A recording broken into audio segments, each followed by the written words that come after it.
اعوذ باللہ من الشیطان الرجیم بسم اللہ الرحمن الرحیم۔ معزز سامعین، السلام علیکم ورحمۃ اللہ وبرکاتہ۔ آپ سب لوگوں کا ارمان ٹی وی پہ ایک بار پھر خوش آمدید۔ آج ہم آپ کے لیے ایک اور ویڈیو لے کر آئے ہیں، ٹائٹل تو آپ نے ریڈ کر لیا ہوگا۔ چلتے ہیں ہم اپنی ویڈیو کی طرف بڑھنے سے پہلے آپ ہمارے چینل کو سبسکرائب کر دیں اور گھنٹی کے بیل کو پریس کر دیں تاکہ میرے نئے آنے والی ویڈیو سب سے پہلے آپ کو ملے۔ دانتوں کے تمام امراض کا علاج۔ مسواک دانتوں کے تمام امراض کا علاج ہے، جبکہ اس کو اصول کے مطابق کیا جائے۔ آج کل کے اکثر لوگ شاید مسواک نہیں، فقط رسم مسواک ادا کرتے ہیں۔ مسواک کرنا سنت ہے۔ آئے ہم مسواک کے مدنی پھول سنتے ہیں۔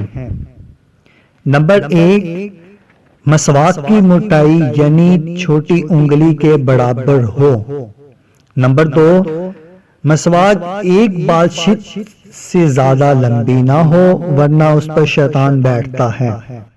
نمبر 3، مسواک کے ریشے نرم ہو کہ سخت ریشے دانتوں اور مسوڑوں کے درمیان خلا کا باعث بنتے ہیں۔ نمبر 4، مسواک تازہ ہو تو خوب، ورنہ کچھ دیر پانی کے گلاس میں بھگو دیجئے، انشاءاللہ عزوجل نرم ہو جائے گی۔ نمبر 5، مسواک کے ریشے روزانہ کاٹتے رہیے کہ ریشے اس وقت تک کارآمد رہتے ہیں جب تک ان میں تلخی باقی رہے۔ نمبر 6، دانتوں کی چوڑائی میں مسواک کیجیے۔ نمبر 7، جب بھی مسواک کرنا ہو تو کم از کم 3 بار کیجیے۔ نمبر 8، ہر بار مسواک کو دھو لیجیے۔ نمبر 9، مسواک سیدھے ہاتھ میں اس طرح لیجیے کہ چھوٹی انگلی اس کے نیچے اور بیچ کی 3 انگلیاں اس کے اوپر اور انگوٹھا سیرے پہ ہو۔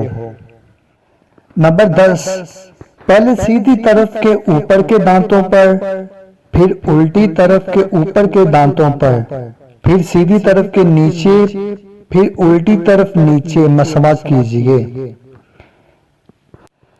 نمبر 11، چت لیٹ کر مسواک کرنے سے تلی بڑھ جانے، اور نمبر 12، مٹھی باندھ کر کرنے سے بواسیر ہو جانے کا اندیشہ ہے۔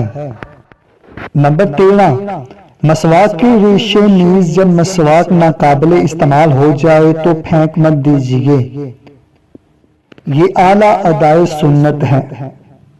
کسی جگہ احتیاط سے رکھ دیجیے یا دفن کر دیجیے یا گہرے سمندر میں پتھر باندھ کر ڈال دیجیے۔ اگر آپ کو میری یہ ویڈیو اچھی لگی تو ویڈیو کو لائک شیئر کرنا ضرور کر دیں، میرے چینل کو سبسکرائب کر دیں اور گھنٹی کے بیل کو پریس کر دیں تاکہ میرے نئے آنے والی ویڈیو سب سے پہلے آپ کو ملے۔ جزاک اللہ خیرا۔